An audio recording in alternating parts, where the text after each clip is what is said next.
राजस्थान की राजनीति और सामाजिक आंदोलनों के इतिहास में एक ऐसा नाम जिसकी एक आवाज पर हजारों युवा जान देने को तैयार हो जाते थे। फौजी की वर्दी उतारने के बाद जिन्होंने अपने समाज की बदहाली को अपनी सबसे बड़ी जंग माना, वो नेता जो भरी सभा में अपने ही लोगों को पाखंडी कहने का साहस रखता था ताकि उन्हें सुधारा जा सके। आज संघर्ष के उस प्रतीक कर्नल किरोड़ी सिंह बैंसला की पुण्यतिथि है।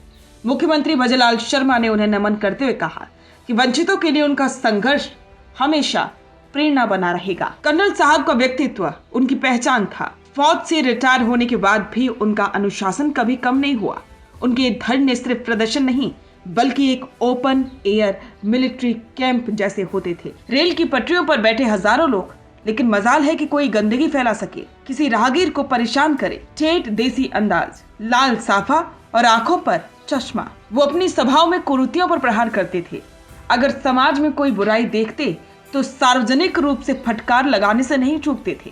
यही वजह थी कि लोग उन्हें सुनते थे और सिर्फ नेता नहीं बल्कि उन्हें अपना पिता मानते थे। रुकिए और जरा ध्यान से सुनिए। क्या आप हमारे इन खबरों से अपने व्यापार को भी बढ़ाना चाहते हैं? तो आप भी खबरों के दौरान इस तरह के एलिमेंट्स पर अपना विज्ञापन दे सकते हैं, या फिर ऐसे खबर के 1 मिनट बाद अपना पूरा विज्ञापन डलवाएं, जो कि 8 लाख से ज्यादा सब्सक्राइबर्स और फॉलोअर्स वाले द फैक्ट इंडिया चैनल्स और पेजेस से राजस्थान के कोने कोने में पहुंचेगा और इससे आपका व्यापार, ब्रांड सब कुछ बढ़ेगा।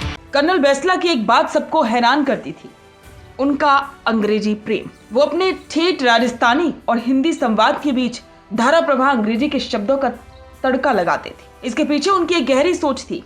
उनका मानना था कि अगर हमें व्यवस्था से अपना हक छीनना है तो हमें उस व्यवस्था की भाषा आनी चाहिए। वो अक्सर कहते थे, जब तक मेरा युवा अंग्रेजी नहीं बोलेगा वो दिल्ली के गलियारों में अपनी बात मजबूती से नहीं रख पाएगा। वो चाहते थे कि गुर्जर समाज का बच्चा केवल चरवाहा ना बने बल्कि कलेक्टर और डॉक्टर बनकर निकले। साल 2007-2008 का वो दौर कोई नहीं भूल सकता जब राजस्थान की पटरियां गवाह बनी एक ऐतिहासिक आंदोलन की। कर्नल बैंसला ने आरक्षण को एक लक्ष्य बनाया। कड़ाके की ठंड हो या तपती धूप, कर्नल साहब पटरियों पर डटे रहे। उन्होंने सत्ता की चूल्हे हिला दी थी, लेकिन कभी भी अपने सिद्धांतों से समझौता नहीं किया। कई उतार चढ़ाव आए, गोलियां चली, अपनों को खोया, लेकिन कर्नल का हौसला नहीं टूटा। आखिर में उन्होंने एमबीसी आरक्षण के जरिए समाज के पिछड़ों को मुख्य धारा से जोड़ने का रास्ता साफ किया। आज उनकी पुण्यतिथि पर राजस्थान के मुख्यमंत्री भजनलाल शर्मा ने उन्हें याद करते हुए लिखा, समाज के शोषित वंचित वर्गों को उनके अधिकार दिलाने के लिए किया गया आपका संघर्ष सदैव प्रेरणा बनकर जीवित रहेगा। आज भले ही कर्नल बैंसला हमारे बीच नहीं है, लेकिन राजस्थान के गांव में, ढाणियों में और स्कूलों में जा रहे उन हजारों बच्चों की आंखों में वो जिंदा हैं, जिन्हें आरक्षण की बदौलत आज आगे बढ़ने का मौका मिल रहा है। कर्नल किरोड़ी सिंह बैंसला ने सिखाया कि हक मांगने से नहीं, संगठित होकर लड़ने से मिलता है। वो एक फौजी थे, एक शिक्षक थे और सबसे बढ़कर एक सच्चे इंसान भी। उनकी पुण्यतिथि पर पूरा देश उन्हें नमन कर रहा है। कर्नल किरोड़ी सिंह बैंसला की ऐसी कौन सी बात आपको ज्यादा प्रभावित करती है? कमेंट बॉक्स में जरूर साझा करें और बने रहें द फैक्ट इंडिया के साथ। बिजनेस अच्छा हो सकता है, लेकिन अगर नाम नहीं दिखा तो पहचान कैसे बनेगी?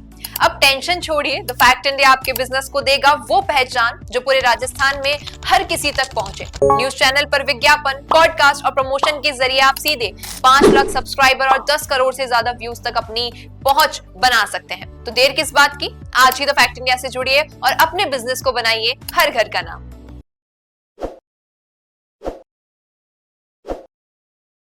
ताज़ा खबरों के लिए विजिट करें द फैक्ट इंडिया की वेबसाइट और डाउनलोड करें द फैक्ट इंडिया ऐप। ताज़ा खबरों के लिए विजिट करें द फैक्ट इंडिया की वेबसाइट और डाउनलोड करें द फैक्ट इंडिया ऐप।